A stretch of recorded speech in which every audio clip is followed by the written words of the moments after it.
Welcome to the debate. On January 3rd, 2026, the global geopolitical map was really irrevocably altered by Operation Absolute Resolve.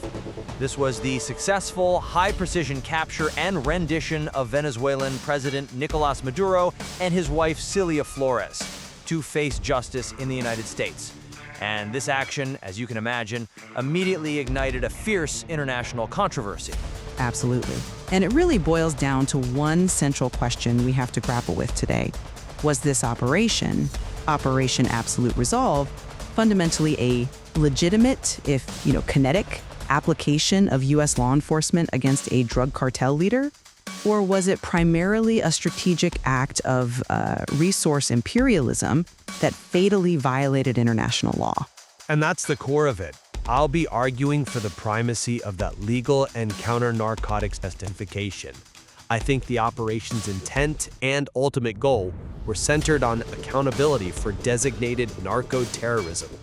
And I'll contend that this operation was, overwhelmingly driven by strategic economic and geopolitical goals. The legal pretexts were, in my view, merely a thinly veiled cloak for kinetic hegemony and constitute a severe violation of international sovereignty. This was not an arrest. It was an aggressive seizure of resources. Okay, so you have to remember, the U.S. government had already established a clear legal predicate for this years ago. The operation was initiated against a highly protected and, importantly, already indicted fugitive. Maduro faced long-standing U.S. federal narcoterrorism conspiracy charges, which superseded a massive 2020 indictment for allegedly heading the Cartel of the Suns, a designated foreign terrorist organization. And U.S. officials, from the Department of War on down, consistently framed this capture as a law enforcement function, one that was simply supported by the necessary military might. This framework is crucial because it legally minimizes the political and military nature of the strike, and it elevates the imperative of justice. We can't forget that the U.S. has a duty to pursue fugitives who facilitate global drug trafficking that, targets American citizens. The tactical necessity drove the use of specialized forces, Delta Force, the 160th Special Operations Aviation Regiment. This level of precision was essential for the swift, targeted apprehension of a high-value, highly guarded target. Officials justly called the operation flawless and a tactical success. And the fact that Maduro and Flores were immediately transferred to a ship and ultimately delivered to a Manhattan federal court, that just confirms the ultimate goal, the application of American justice. I come at it from a different way. While the indictment was certainly a convenient legal starting point, the overwhelming evidence, both in what officials said and what they did right after, points directly to economic motivations and a clear breach of international law. We have to look at what the administration said and did immediately after the capture. The international condemnation was immediate, right? It was encapsulated by the New York Times editorial board, which called it latter-day imperialism that lacked any semblance of international legitimacy. And that reaction was justified because President Trump publicly announced that the U.S. will run the country. Critically, he said, U.S. oil companies would go in, spend billions of dollars, fix the badly broken infrastructure, and start making money for the country, explicitly stating the U.S. would be reimbursed through revenue from Venezuela's oil reserves. This seizure was the operational debut of the so-called Donroe Doctrine, which asserts the right to manage the economic architecture and seize resources in the Western Hemisphere. So the shift from counter-narcotics to explicit resource control was immediate, and this kinetic action violates the UN Charter's core prohibition on the use of force against a state's territorial integrity. I think it's essential here to maintain the distinction between the operational means and the strategic intent. The military component, complex as it was strictly limited. It was there to support the arrest of an indicted individual who, let's be honest, ran a narco state. The action was highly targeted. We struck military infrastructure, specifically Forti Tuna, the heart of Venezuela's military command, and air defense installations. But these strikes weren't done to overthrow the government. They were done to ensure mission safety and protect the operators. Okay, but This was not a full-scale invasion. It was a surgical extraction operation. And that framing extraction for a judicial process, is precisely what justifies the lack of congressional pre-authorization, which, officials rightly avoided because of the certainty of intelligence leaks that would have doomed the mission. That's an interesting way to frame it, but attempting to re-brand an act of war as a high-stakes arrest, it just fundamentally misrepresents the kinetic reality of what happened. You can't legally label a mission that involves over 150 U.S. aircraft, coordinated bombing of major capital infrastructure, and results in over 80 casualties, including 32 Cuban military and intelligence members, as a simple law enforcement raid. The skill itself is an act of aggression. Legal scholars have been explicit on this. The force used was neither necessary nor proportional for self-defense. It fits the UN definition of a crime of aggression. When you look at the satellite imagery of the destroyed command buildings at Fort Yuna, you see the application of overwhelming military force against a sovereign state. The U.S. avoided Congress not to protect secrets, but because this operation internally was known to cross the line from law enforcement to outright military aggression. Well, people often bring up the Noriega comparison, and that actually supports the legal framework here. In that instance, the U.S. military used significant force to secure an indicted target, despite the international controversy. The difference here is the precision. Our intent was surgical removal for trial, avoiding the wider collateral damage that defined previous interventions. And to address the force level, securing a target in the most heavily defended zone of a hostile cartel-controlled capital requires air superiority. It's the difference between necessary force to execute a warrant against a state actor and an open-ended act of war. I'm just not convinced by that line of reasoning, because the Noriega situation was, it was a vastly different international framework. But more importantly, the force used here was just fundamentally disproportionate to the stated goal of extraction. I mean, you target Fort Yuna, the nerve center of a foreign military, only when your goal is strategic paralysis, not just securing a landing zone, and the explicit political objective that followed, taking control of national resources, that immediately negates the claim of a purely judicial intent. Exactly. And this brings us directly to the question of motive.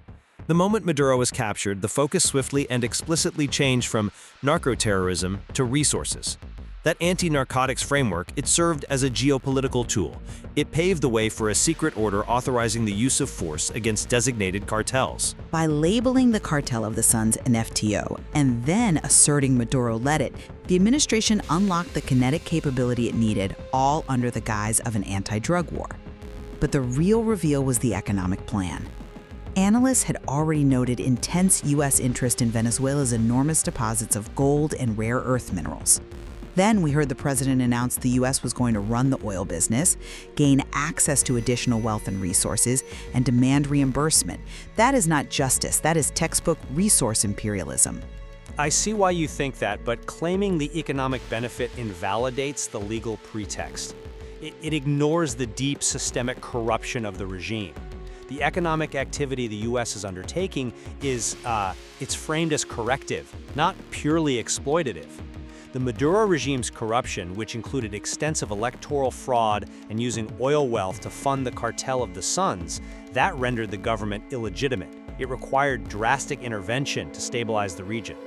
The economic re-engagement is transactional. American companies are being asked to invest billions to rebuild Venezuela's collapsed oil infrastructure as a prerequisite for compensation related to massive, long-standing arbitration claims. This isn't just seizing wealth, it's an attempt to resolve legitimate commercial grievances and stabilize a collapsed, strategically important energy sector. That's a compelling point on the claims, but consider the timing. The explicit declaration of taking control of infrastructure, that defines the nature of the act. The U.S. isn't waiting for international courts. It is unilaterally imposing the terms of investment and demanding reimbursement through state revenue it has effectively seized.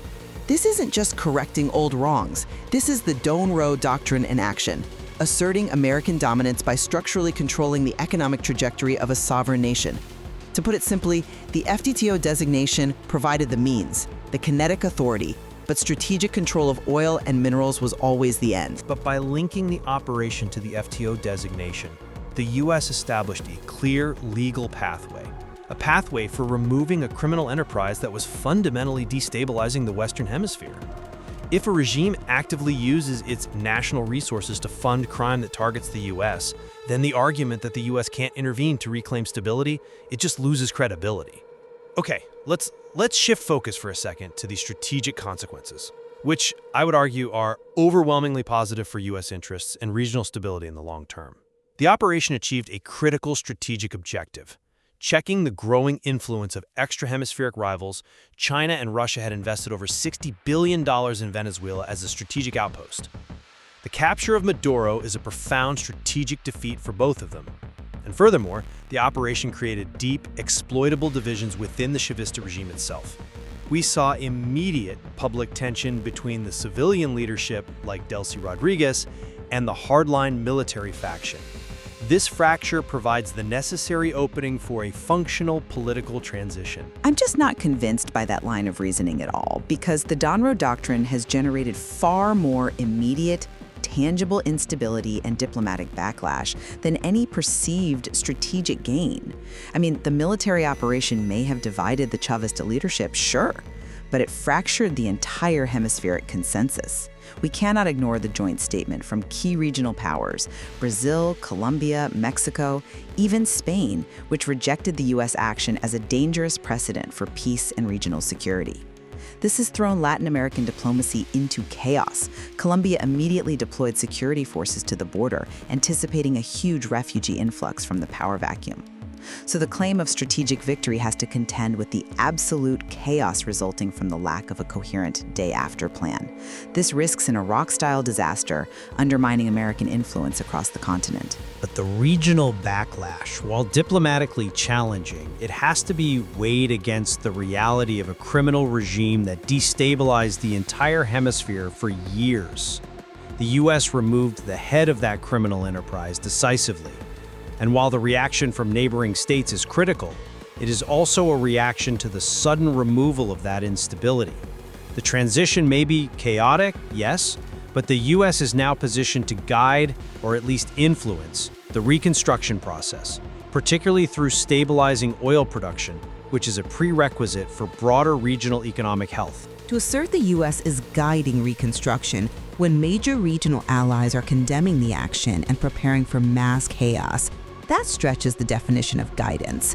The immediate demonstrable consequences are regional fracture and humanitarian risk. The U.S. has signaled that unilateral force and economic seizure, validated by a narrow legal pretext, are now acceptable tools of foreign policy. That signal is the true source of instability. In the end, Operation Absolute Resolve was a decisive, precisely executed action.